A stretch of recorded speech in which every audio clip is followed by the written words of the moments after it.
Bebê de 3 meses é agredido em uma creche de Itajaí. Agora, a Polícia Civil, Conselho Tutelar e Ministério Público vão investigar o caso. Quadrilha que furtava e roubava carros no norte do estado é desarticulada pela Polícia Civil. A organização estava concentrada aqui em Joinville, mas também tinha uma ramificação em Blumenau, no Vale do Itajaí. Autores de um dos ataques registrados em Criciúma são identificados pela polícia. De olho nas cargas perigosas, veículos estão sendo fiscalizados na BR-101. Poderá ocorrer uma contaminação, pode ocorrer alguma interferência naquele alimento que vai ser consumido e causar uma reação, por exemplo, para o consumidor. Então, para isso, ele tem que estar adequado para fazer esse tipo de transporte. Chuva causa destelhamentos na serra. Pelo menos 40 famílias foram atingidas pelo temporal. Música na escola. Estudantes de Florianópolis aprendem a tocar instrumentos em sala de aula. Qual o instrumento de todos que você já aprendeu aqui que você mais gosta? Timbá. Por quê? Porque faz um som legal. O Notícias da Redação está começando agora.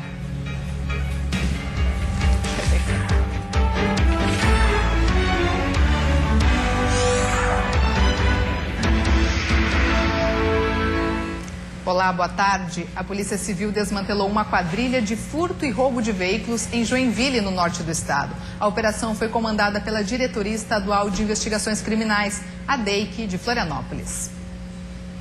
Às 6 horas da manhã, policiais civis começaram a cumprir os mandados de prisão contra a quadrilha de furto e roubo de veículos. A investigação teve início há cerca de 2 meses, depois da apreensão de um caminhão na Grande Florianópolis. Essa investigação deu início com a apreensão de um caminhão na região de Tijucas, né, aqui em Santa Catarina, e através da apreensão daquele veículo nós começamos a investigar o esquema que foi desmantelado na data de hoje. 40 policiais da DEIC, DIC e do Grupo de Diligências Especiais de Joinville participaram da operação. 7 mandados de prisão presos. Na casa de um dos suspeitos, a polícia também encontrou drogas, cilindro de gás e maçarico. De acordo com as investigações, a quadrilha agia na região norte de Santa Catarina. A organização estava concentrada aqui em Joinville, mas também tinha uma ramificação em Blumenau, no Vale do Itajaí. O destino dos carros e caminhões roubados era o abastecimento do mercado clandestino de peças e a clonagem de veículos. Os veículos pequenos, automóveis, eram normalmente destinados a desmanches, eram picados e encaminhados a desmanche. Enquanto os caminhões, provavelmente clonados, né, tinham destino à clonagem para rodar aí em outra região do nosso estado. E a Divisão de Investigações Criminais de Criciúma identificou os autores de um dos ataques registrados no final de semana. Segundo a polícia, 4 rapazes teriam cometido um incêndio criminoso no bairro Vila Manaus, na noite de sexta-feira. 3 são menores de idade, 2 com 16 e outro com 14 anos. Eles estavam com partes do corpo queimadas. Já o maior tem 18 anos e ainda não foi localizado. Os 4 jovens renderam o motorista na parada de ônibus, retiraram ele à força do ônibus, agrediram ele com pauladas e pontapés, inclusive lesionaram com fraturas o motorista, despejaram gasolina dentro do ônibus, mandaram os passageiros descer e atearam fogo no ônibus. Na delegacia, os jovens afirmaram que não receberam ordens de dentro do presídio regional Santa Augusta, que passou por uma rebelião horas antes dos atentados, mas confessaram que colocaram fogo no veículo. Apesar deles alegarem que agiram por conta própria, mas não havia sentido aí 3 rapazes de 16 e 14 anos, mais um de 18 anos, botarem fogo num ônibus se não tivesse motivo maior, que nós acreditamos que era esse, uma determinação oriunda dos presídios locais. Mesmo com todas as provas e a confissão dos adolescentes, a Vara da Infância e Juventude de Criciúma negou o pedido de internação dos jovens e os 3 saíram da delegacia pela porta da frente. Que pese as provas produzidas pela polícia, 2 menores estavam com as pernas e os braços queimados, confirmando realmente que eles participaram do ato. A confissão dos 3, nós não conseguimos interná-los no CASEP local. Eles acabaram sendo liberados por determinação judicial e tiveram que serem postos em liberdade. Maicon dos Santos Napoleão, o único maior do grupo, ainda não foi localizado pela polícia e é considerado foragido. E um bebê de 3 meses sofreu vários arranhões na cabeça enquanto estava em uma creche particular de Itajaí. O caso agora está sendo investigado pela polícia, pelo Conselho Tutelar e pelo Ministério Público. Esta assistente operacional pensava que os R$500 pagos para deixar a filha na creche seriam o suficiente para garantir a segurança da menina de apenas 3 meses. Um incidente na tarde de segunda-feira deixou a mulher revoltada. Quando ela foi buscar a filha na escola, que fica no bairro Cordeiros, em Itajaí, encontrou a criança com marcas de arranhões por toda a cabeça e até dentro das orelhas. Quando eu vi, minha filha estava cheia de sangue, com cortes profundos. Tava lá, né, alegre, porque minha filha é muito calma, bem boazinha. Eu entrei em estado de choque. Com o procedimento das mães é avançar na pessoa que fez isso. Eu e meu esposo ficamos em choque. A versão dada pela escola à mãe foi de que uma criança de 1 ano teria entrado no berçário no momento do intervalo da professora e arranhado a colega. Aqui na creche, ninguém quis falar sobre o assunto. A mãe da criança agredida disse que entrou na escola apenas uma vez. Nos demais dias, era obrigada a deixar e a buscar a filha aqui no portão. Também a mãe vai ser encaminhada para o CREAS, que é um órgão da prefeitura, que lida com técnicos para poder, né, ver o emocional dessa família, ver como essa família está lidando com a agressão. O caso será levado à Polícia Civil e ao Ministério Público. A mãe da criança agora busca uma vaga nas creches municipais de Itajaí. Onde é que estava, professora? Não escutaram a barbaridade que fizeram com a minha filha? O choro, o quanto que ela não chorou? Ela tem 3 meses. Ela podia ter 2, ela podia ter 1. Hoje aconteceu com a minha e com as outras amanhã. E a Força Aérea Brasileira realiza até sexta-feira o exercício Carranca 3 na base aérea de Florianópolis. Mais de 350 militares participam dos treinamentos. Um sobrevivente da queda de um avião em meio à mata pede socorro. Com o pouco de força que lhe resta, ele faz uma fogueira para chamar a atenção do grupo de resgate. Em pouco tempo, o helicóptero chega e o salvamento inicia. Tudo é feito o mais rápido possível para tentar salvar a vida do homem que teve o braço amputado na queda da aeronave. Toda a cena parece ser real, mas não é. Na verdade, tudo não passou de um treinamento da Força Aérea Brasileira. Nos últimos 6 anos, 3 iguais a esses foram realizados no Brasil, todos eles aqui na base aérea de Florianópolis. Florianópolis ela tem uma característica que oferece para a gente, na parte de planejamento do exercício, de conseguir garantir um alto grau de segurança da operação em si, tanto na execução de missões de busca sobre a terra e sobre o mar, e as missões de salvamento sobre a terra e sobre o mar. O Carranca 3, como é chamado, é um exercício que tem como objetivo avaliar os militares em situação de resgate. Conhecimentos teóricos, capacidade física e procedimentos e técnicas empregadas são alguns dos quesitos analisados durante a operação. A avaliação, de forma geral, muito positiva. Foi utilizada a técnica de içamento por guincho com maca, o que requer um treinamento bastante intenso para que todo o processo seja feito de forma bastante precisa, de forma a garantir a segurança e também que a gente consiga aprimorar a prestação do serviço de busca e salvamento. Ao todo, 4 helicópteros de 3 modelos diferentes estão à disposição para os treinamentos. Equipes de Campo Grande, Manaus, Recife, Brasília e Curitiba participam do exercício. Até sexta-feira, operações de resgate em terra e no mar serão realizadas. Para esta quarta-feira, está programada uma operação noturna de salvamento.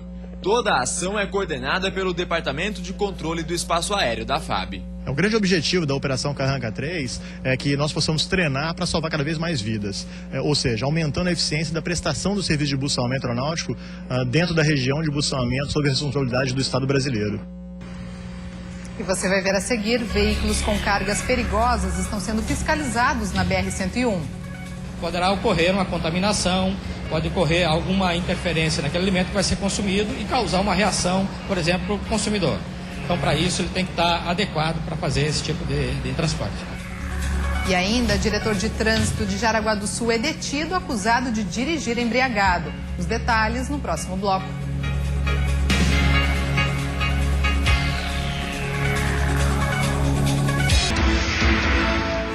Estamos de volta agora, 1h15.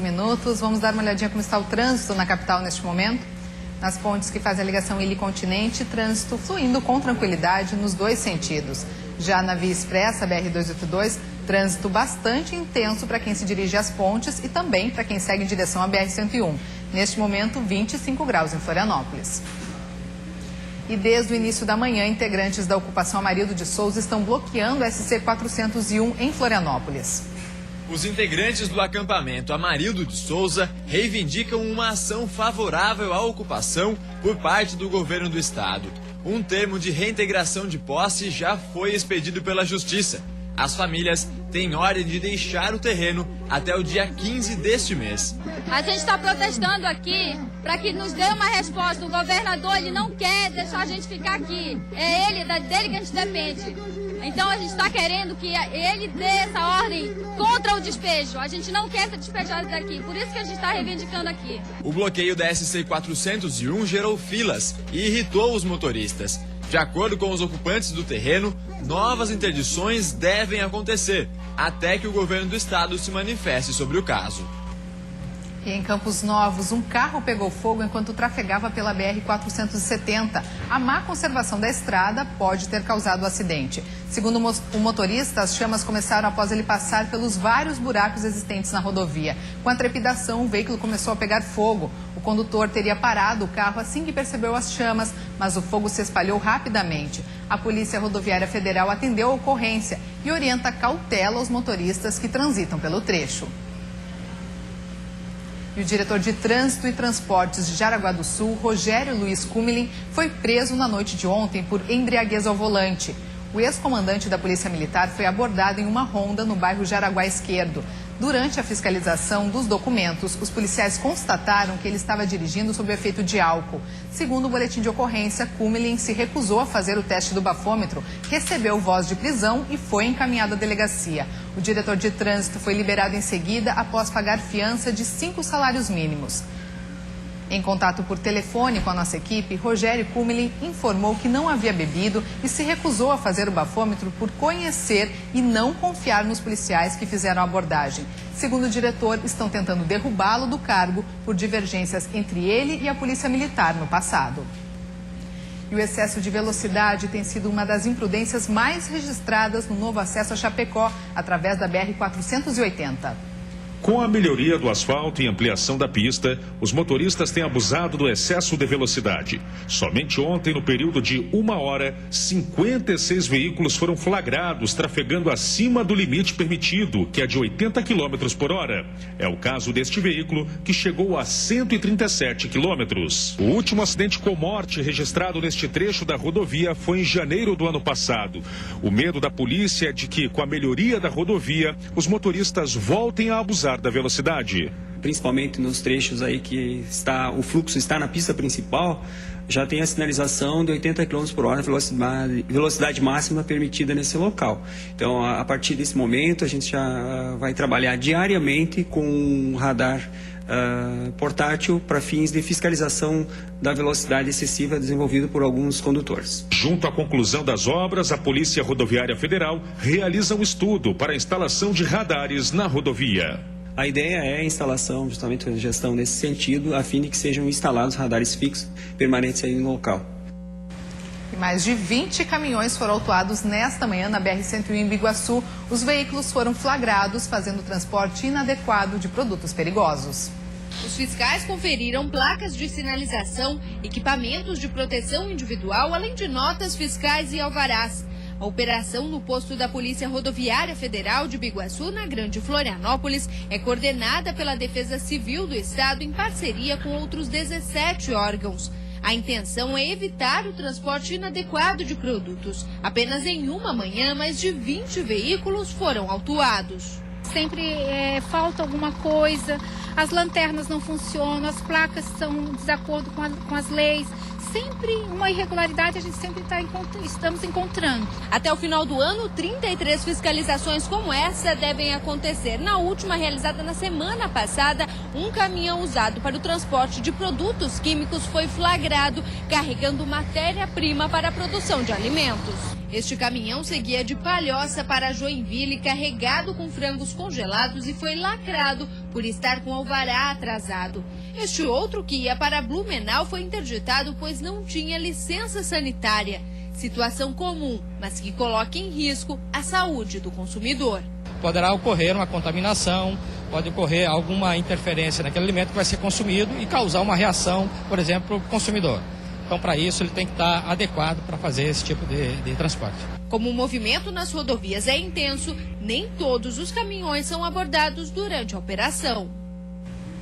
E a seguir, famílias foram atingidas pelo temporal. E ainda, música na escola. Estudantes de Florianópolis aprendem a tocar instrumentos em sala de aula. Qual instrumento de todos que você já aprendeu aqui que você mais gosta? Timbá. Por quê?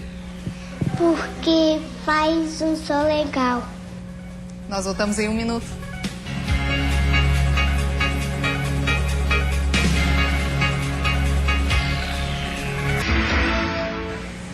O juiz federal Marcelo Cras Borges negou o pedido da Prefeitura de Florianópolis para rever a sentença que determinava a realização de 13 novas audiências públicas do plano diretor. Com a decisão, a Prefeitura volta a ter, a partir da data da intimação, um prazo de 30 dias para realizar as audiências distritais antes de remeter novamente o plano diretor à Câmara de Vereadores. A Prefeitura ainda pode entrar com pedido de prorrogação deste prazo.